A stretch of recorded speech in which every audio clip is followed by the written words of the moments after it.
guys, welcome back, Frantic Flames, and today I've got a new Call of Duty Black Ops 3 informational video for you guys. So today we're going to be discussing the new default maps implemented into Black Ops 3 and also the possibility of NUKETOWN, Raid, Hijacked and Standoff returning as DLC maps in the future of Black Ops 3. So we might as well get straight into it. We've got about 10 maps here that are almost certainly confirmed by Treyarch that are going to be implemented into their game. So let's get straight into it. The first map that we are going to be taking a look at is Hunted, which is a mid to long range engagement map with a waterfall in the middle. Now David Vonderhart said that this is going to be a map, and as we saw in the trailer of the Black Ops 3 world reveal, we can see some footage of this map. This is actually taken from a multiplayer, as you can see some underwater gunfight, which looks absolutely amazing. Can't wait for this underwater gunfight. We've never seen it in Call of Duty before, and it's just going to be absolutely amazing. Going to be interesting to see how it plays out. Is it going to be awesome? And that's going to be pretty cool like that. So the second map we're going to be going on to is Labyrinth, which is a fast-paced and close quarters map. Tight tunnels allow shotguns and SMGs to dominate in the forgotten tombs and tunnels of Giza. So obviously this is going to be set, I'm pretty sure Giza is in Egypt. Giza, yes, so it's going to be dominant from SMGs and shotguns. So of course it's going to be a close quarters map, and it's just going to be interesting to see how this one plays out. Sort of reminds me a bit of Nuketown, because of course we got the close quarters and stuff like that. So that's pretty much it for that map. Third one is Boneyard, an open night-themed map surrounding a central church dominated by snipers in the watchtower. So of course, as soon as I read this reminded me of Plaza from Black Ops 2. You know, there's those high balcony things that you can look over into the center, where if we were playing domination, the B flag would be.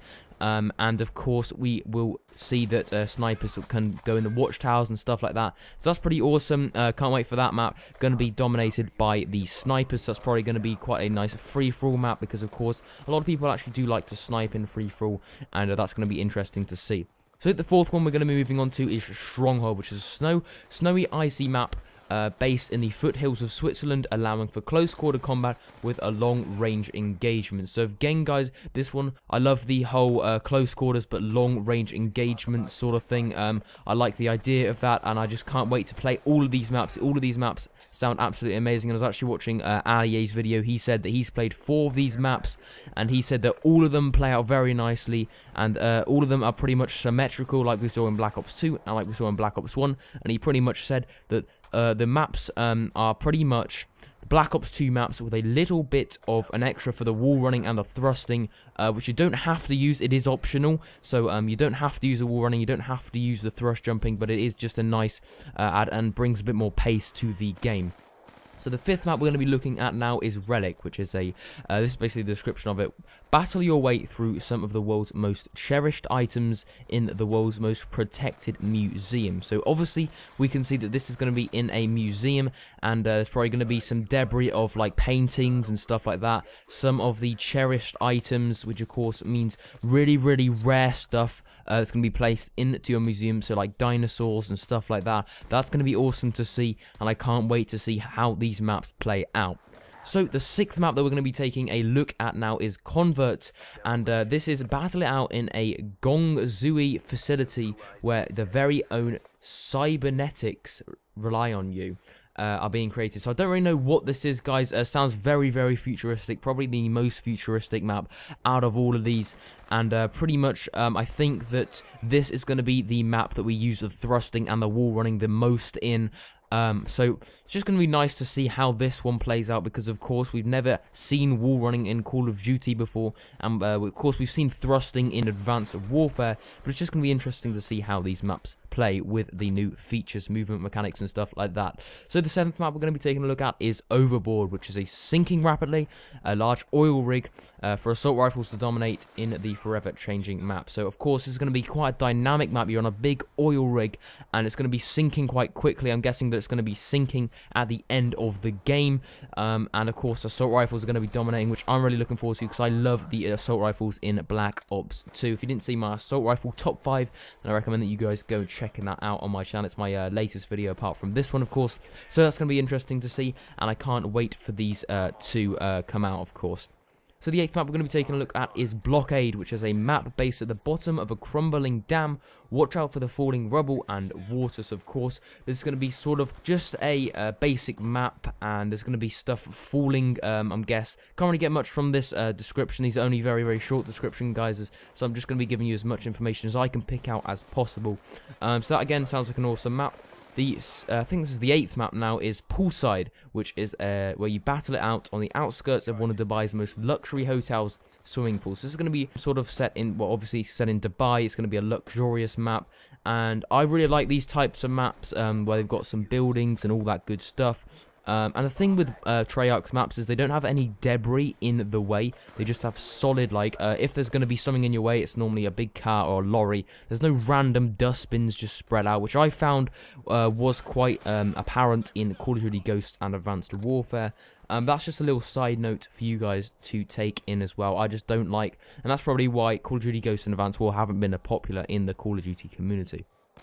So the next map we're going to be taking a look at is Combine, which is a tight, close quarters map allowing for SMGs and shotguns to dominate with a risky but rewarding wall running spot. So I'm guessing what this is basically saying is if you take this wall running spot, you're going to be into a good position to get loads of kills, but it is risky, so you could probably get shot quite easily. This actually reminded me, if you guys ever played Studio, where you climbed up that quite big ladder in the center of the map, and if you got up there, you were in like a bird's eye view of basically the entire map. But it is very risky to climb up that ladder because you're going to be getting shot easily, and everyone can see you. But if you get up there, it is very, very rewarding. So that's what it reminded me of. But anyway, that is pretty much it for that map. So construction is one of the last maps, which is going to be fight it out in a fully functioning construction site where cranes move large slabs of concrete and metal, forever changing the map layout. So this is going to be like, again, a dynamic map where the map actually changes whilst you're playing it. So of course, you're going to be having to watch out for that. And of course, construction gives it away that this is going to be set on a construction site, where of course, big cranes are going to be moving loads of slabs of concrete and metal in your way. So that's just a bit of a note to take on that. Storage is the second to last map, which is a big storage warehouse full of newest military technology. So we're probably going to be seeing this map somewhere in the campaign. Possibly they did showcase it in the trailer. I didn't really notice it. But this is just going to be a big storage warehouse.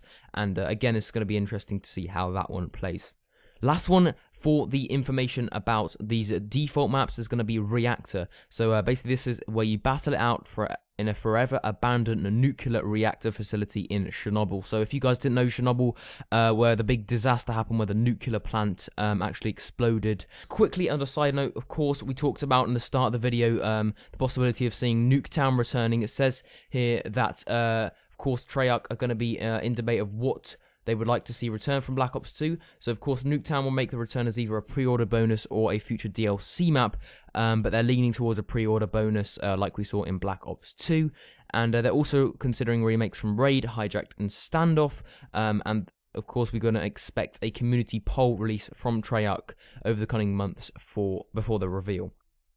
Moon from Call of Duty Black Ops 1 Zombies are also in talk, so the idea of bringing a space map into multiplayer will be a nice special addition to the default maps. However, it is likely to appear as a DLC, and just some information on some DLC maps. There's not much detail at the moment, as the team are working on the default maps. However, a 100% underwater map, though it's going to be a default map yet to be named, will be inspired by the Lion City. Lion City is an underwater in China which was purposely flooded in the mid-1950s, and I'll bring an image of that up for you guys right now. So this is going to be a map where you play literally underwater. The whole map is underwater. That's going to be really interesting to see, actually. I wonder if the community are going to like that or not.